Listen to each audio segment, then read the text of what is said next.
So welcome to today's deep dive. We are jumping into something that, well, it might sound a bit dry at first glance, but I promise it's fascinating. Yeah, we're looking at an academic text today. It's titled MMPC-004, Lock 2 Cost Accounting. Right, cost accounting. Now, before you, the listener, get worried, the mission here today is not, I repeat, not to turn you into a human calculator. No spreadsheets required, I promise. Exactly. We're not doing heavy math. The real goal is to unlock what is essentially the secret language of business decision-making. It really is a language all its own, you know? And the text makes this crucial distinction right off the bat that I think we need to talk about. Yeah, the difference between standard financial accounting and cost accounting. Right. Standard accounting is basically all about reporting the past. It's historical. Like looking in the rearview mirror while you're driving. That's a perfect way to put it, actually. You know exactly where you've been, but it doesn't help you avoid the wall you're about to hit in front of you. Right. But cost accounting, according to the text, is about predicting the future. Exactly. It's shifted away from just, cost ascertainment, just figuring out what something cost after the fact. Now it's about cost control and, well, cost reduction. Yeah. It asks questions like, if a firm increases its output by 10% next month, do the costs go up exactly 10%? Or do they go up less? Or maybe even way more? Right. You need to know that before you make the decision to speed up the factory line. Okay, let's unpack this, because I feel like before we can control costs or predict them, we have to really understand what goes into them. Yeah, the anatomy of a price tag, basically. Right. And the text has this great, really specific example of a furniture manufacturer. So let's say you're making a dining table. Okay, a wooden table. Yeah. And you spend, say, 500 rupees for the timber. Right. Then you pay the carpenter 200 rupees in wages to build it, and you allocate 100 rupees for the rent of the workshop. Okay, so that's a total cost of 800 rupees. Exactly, 800. So the text breaks these ingredients down into three main elements of cost. You've got material, labor, and expenses. So the timber is material, carpenter is labor, rent is the expense. Right. But crucially, you have to divide these into direct costs and indirect costs. Direct being the things you can easily trace. Yes, exactly. The timber and the carpenter are direct costs. Ah.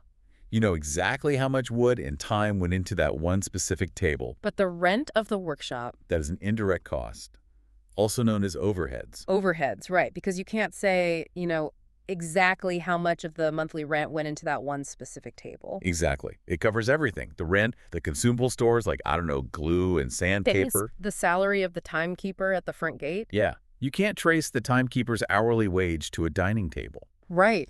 And what's fascinating here is the text makes this bold claim that there is actually no such thing as an exact or true cost. Wait, really? Because a cost feels like a very hard, absolute fact. Like, I spent 800 rupees. You'd think so, right?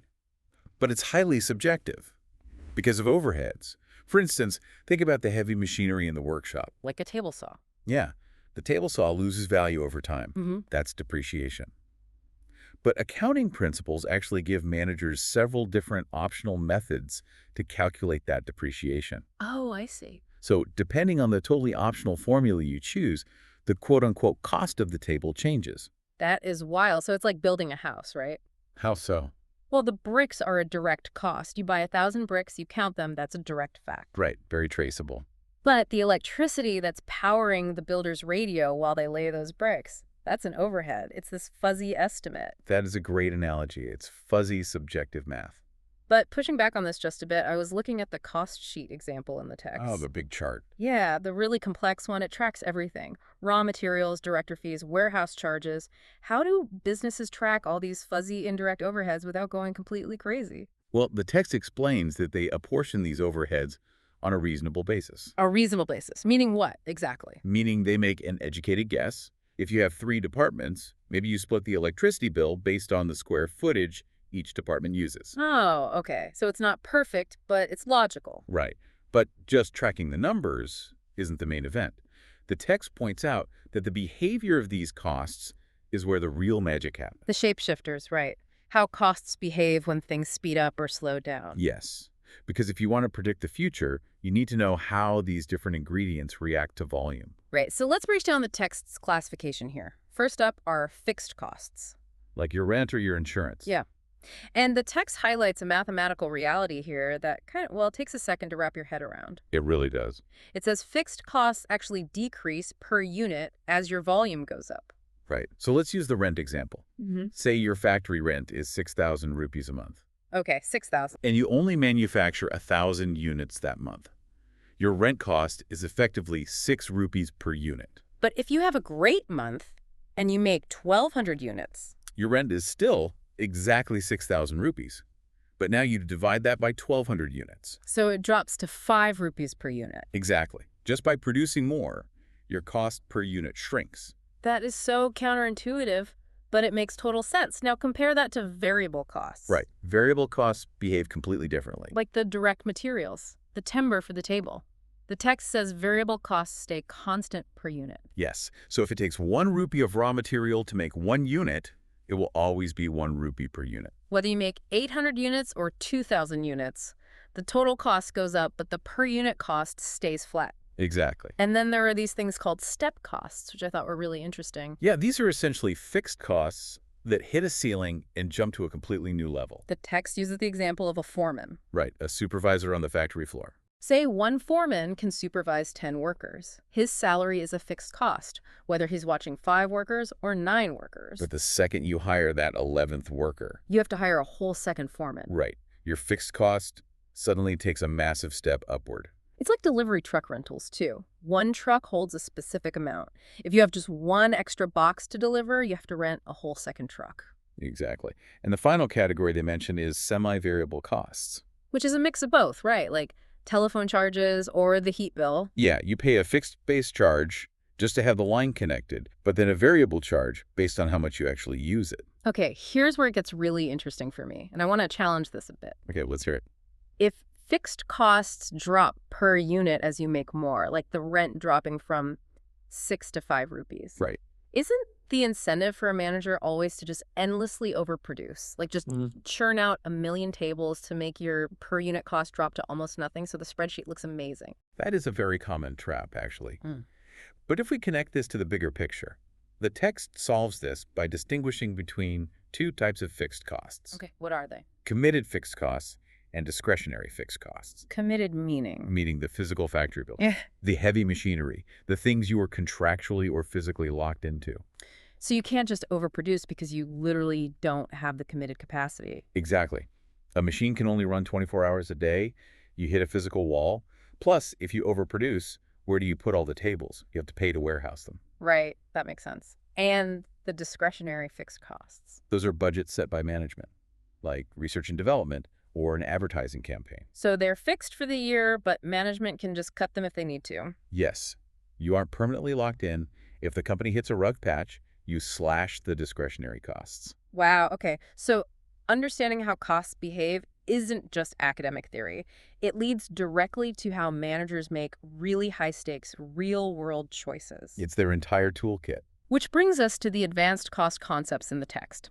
And I want to start with the one that hurts the most. Sunk costs. Oh, this is a tough one. Psychologically, people really struggle with sunk costs. Yeah. The text brings up this specific example, a company called Goa Steel Ltd. Right. So Goa Steel, they buy this new machine for 60,000 rupees, and they expect it to generate 40,000 rupees in savings over 10 years. But then they realize they made a massive mistake.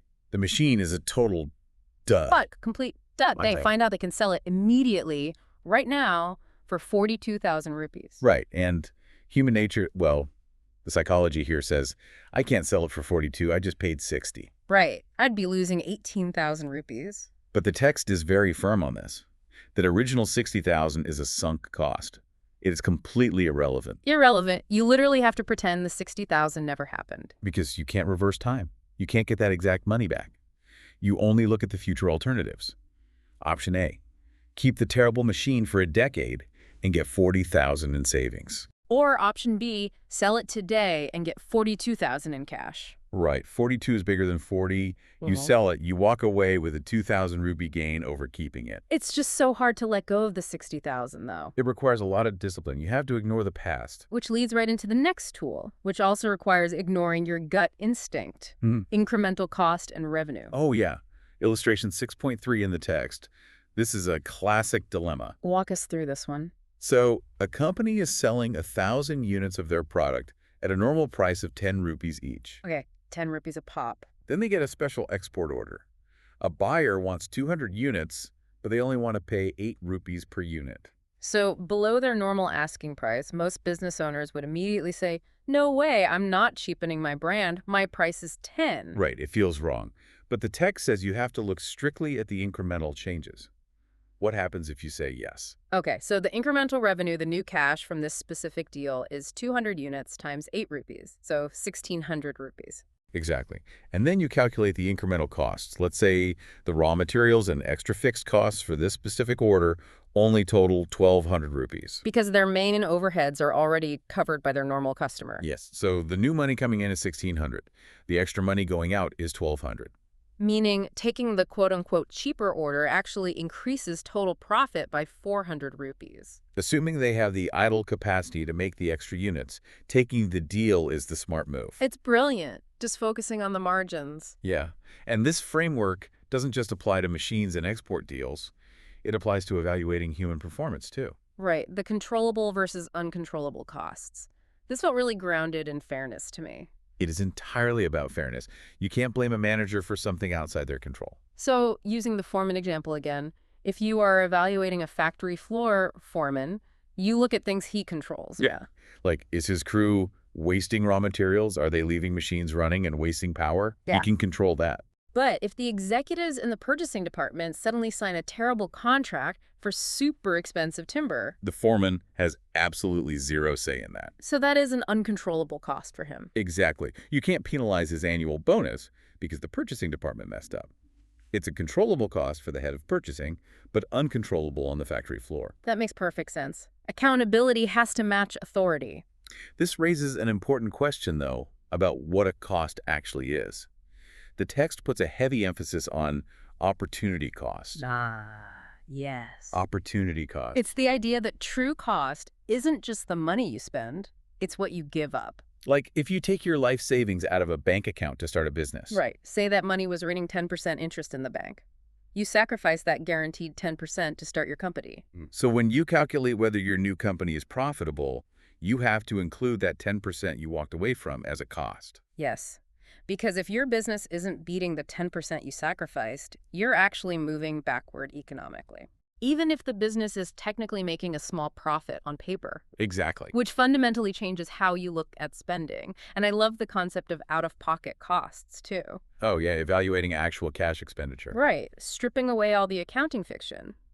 The text gave this super practical example of deciding whether to hire a public delivery carrier or use the trucks you already own. It's a very common management decision. And the text says you only evaluate the out-of-pocket costs, the actual cash that will leave your bank account today. Right, so if you use your own truck, you pay for fuel, you pay the driver's hourly wage. But the text explicitly notes that you should ignore the depreciation of the truck.